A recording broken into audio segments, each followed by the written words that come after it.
রাজু, তোমার কি হয়েছিল? তুমি কি দেখছিলে স্বপ্নে? কি জানে, কি যেন সব দেখছিলাম। হ্যাঁ মানে সেটা কি, একটু মনে করে বলো।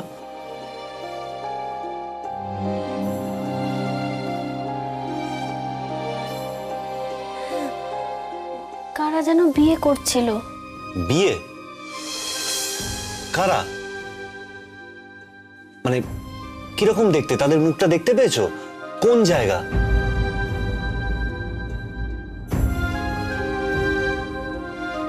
না, ওই গাড়ির মধ্যে কারা যেন ছিল, আর গাড়িটা কিরম যেন কিরম একটা হচ্ছিল, খুব ভয় করছিল, খুব ভয় করছিল। রাজু, গাড়ির মধ্যে কে ছিল? কাকে দেখেছো তুমি? ব্যথা, ব্যথা, খুব ব্যথা। কি হয়েছে রাজু? রাজু কি কষ্ট হচ্ছে বলো আমাকে, রাজু বলো। গাড়ির মধ্যে উড়ে চেঁচাচ্ছে গাড়ির মধ্যে, বাচ্চা বাচ্চা। রাজু, রাজু প্লিজ আমার দিকে তাকাও, দেখো এই তো আমি তোমার সামনে বসে আছি, কোনো শব্দ হচ্ছে না, কেউ চেঁচামেচি করছে না এখানে। এই দেখো আমি আছি, তারা মাসি আছে। হ্যাঁ কি হচ্ছে? কোনো শব্দ আছে? কেউ? দেখ দেখ লেখা, আমি যে আজ এত কষ্ট পাচ্ছি সে তো আমার পাপেরই শাস্তি, তাই না? আনন্দে কিন্তু সবটা মুখ বুজে সহ্য করেছে, শুধু ভেবেছে মায়ের কবে আবার সম্বিত ফিরবে। এই চন্দ্রা, ইন্দু এরা আমাকে কতবার বারণ করেছে, বুঝেছে যে মা একটা ভুল করছে, নিশ্চয়ই মা বুঝতে পারবে। কিন্তু আমার চেতনা ফিরতে ফিরতে এত বড় একটা সর্বনাশ হয়ে গেল আমাদের জীবনে। ওই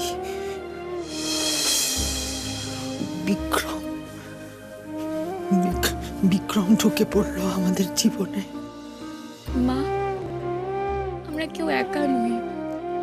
আমরা প্রত্যেকে নিজের সুবিধা মতো দিদিভাইয়ের সঙ্গে খারাপ ব্যবহারও করেছি, আবার ভালো ব্যবহারও করেছি।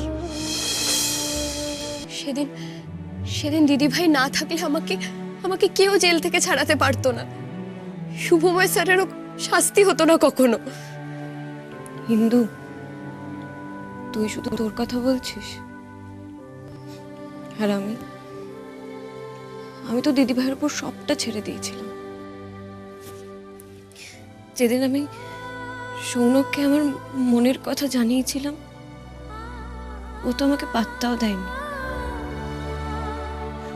কলেজের সব বন্ধুরা আমাকে নিয়ে হাসাহাসি করেছিল, কিন্তু দিদিভাই সবটা দেখেছিল, সবটা দেখেও কিন্তু আমাকে বকেনি, আমাকে নিয়ে হাসাহাসিও করে। বরং দিদিভাই না আমাকে বুঝেছিল, দিদিভাই আমাকে বুঝেছিল, সৌনকের মন বোঝার চেষ্টা করেছিল। দিদিভাই বুঝতে পেরেছিল যে সৌনকের আমাকে ভালো লাগলেও আমি বয়সে অনেকটা ছোট, তো তাই সৌনক আমাকে মানতে পারছে না। দিদিভাই কিন্তু সৌনককে বুঝিয়েছিল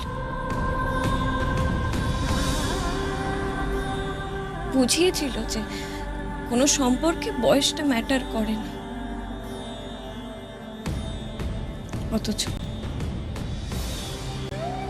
তখন অনুভবটা দিদিভাইকে ছেড়ে চলে গেছে। বাস্কেটটা নিয়ে যাও।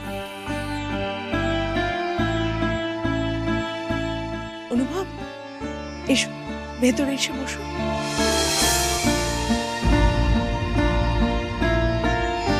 দিদিভাই কোথায় যাচ্ছ? অনুভব এসেছে তো। ওকে বসতে বলো, আমি হাতটা ধুয়ে আসছি। নন্দা, আমি আসছি, পরে আসবো। টাটা মা।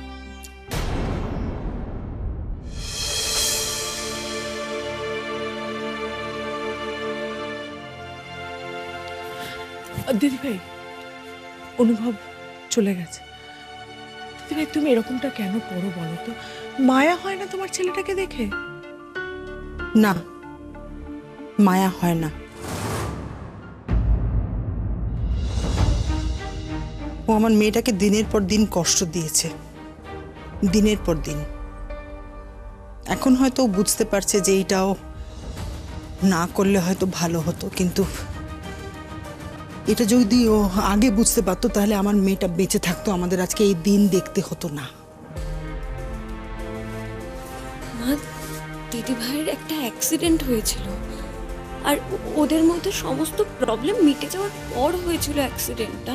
এতে এতে এতে অনুভব তার কি দোষ বলতো? হ্যাঁ ঠিক আছে, ঠিক আছে, আমি আমার মতো করে বুঝি আর তোমরা তোমাদের মতো করে বোঝো। বুঝে অনুভবটাকে মাথায় তুলে রাখো। কিন্তু অনুভব আমার মেয়েকে কষ্ট দিয়েছে, ওকে ওকে সন্দেহ করেছে, ওর চরিত্রের দিকে আঙুল তুলেছে। ছি, এটাও করতে পারলো? দিদি ভাই, আমরা সবাই অন্যায় করেছি, ভুল করেছি, অনুভবও করেছে। দিদি ভাই, তুমি তো ওর মা, তুমি ওকে জন্ম দিয়েছো। তা সত্ত্বেও দাদা মারা যাবার পর তুমি আনন্দকেই দোষারোপ করেছিলে। সেই শাস্তি তো এখন আমি পাচ্ছি, তাই না? দিদি ভাই অনুভব ভুল করেছে। তুমি দেখো ছেলেটা কত ভালো, কত বড় একটা ডাক্তার, আজ কি অবস্থা হয়েছে, শেষ করে দিচ্ছে নিজে। না, আমি এসব শুনতে চাই না, আমি এখন আসছি। হ্যাঁ দিদি ভাই আমার একটা কথা শোনো। চন্দ্রা, তুই যাস না, তুই একটু থাক। হ্যাঁ, আমি দিদি ভাইকে কটা কথা বলবো, তুই একটু শোন। আমি ঠিক বলছি না ভুল? আর দিদি ভাই, আমার কথাগুলো একটু মন দিয়ে শোনো, আর রাগ করে চলে যেও না যেন। কি বলছিস বলতো? যা বলার বলা, তো ভূমিকা দিচ্ছিস কেন? দিদি ভাই এরপর তো গিনি বড় হবে, স্কুলে যাবে, ওর চারপাশে ওরই বয়সী আরো ছেলে মেয়েগুলোকেও দেখবে, মিশবে ওদের সাথে। তখন তো ওর মধ্যে একটা অভাব বোধ তৈরি হবে, ওর বাবার অভাব।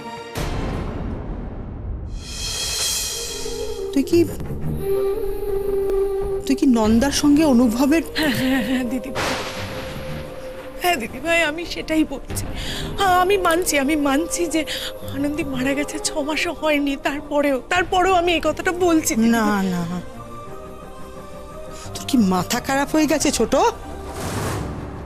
অনুভবের হাতে আমি আমার আরেকটা মেয়েকে দেবো তার সর্বনাশ করার জন্য? তোর কি মাথা খারাপ? আমি পারবো না। না দিদি ভাই, তুমি শোনো, আমি তোমাকে বলছি অনুভব ভালো ছেলে, অনুভব খারাপ ছেলে নয়।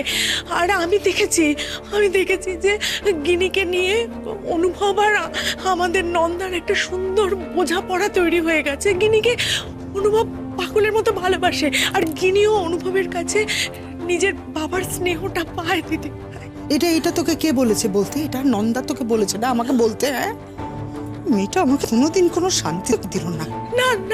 না দিদি ভাই, নন্দা আমাকে কিছু বলেনি, বিশ্বাস করো। ও জানেও না আমি তোমার কাছে এসেছি।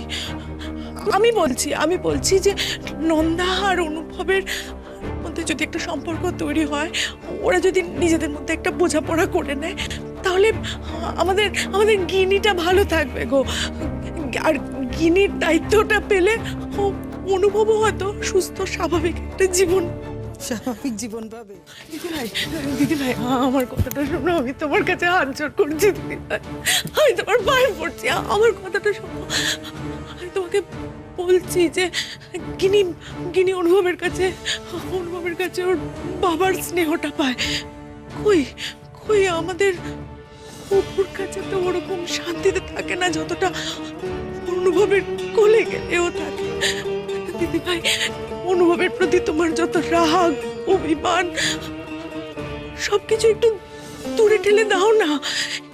একটু গিনির দিকে তাকাও, দেখবে ওর ভবিষ্যৎটা সুন্দর হবে, গিনি ভালো থাকবে। আর গিনির মাথার উপর যদি অনুভব থাকে, তাহলে বিক্রম হয়তো আর বদমাইশি করার কোনো সুযোগ পাবে না। দিদি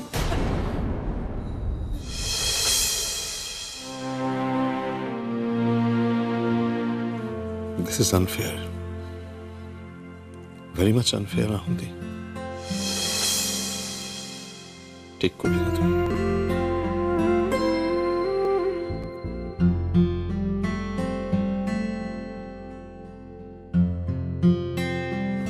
অনুভব,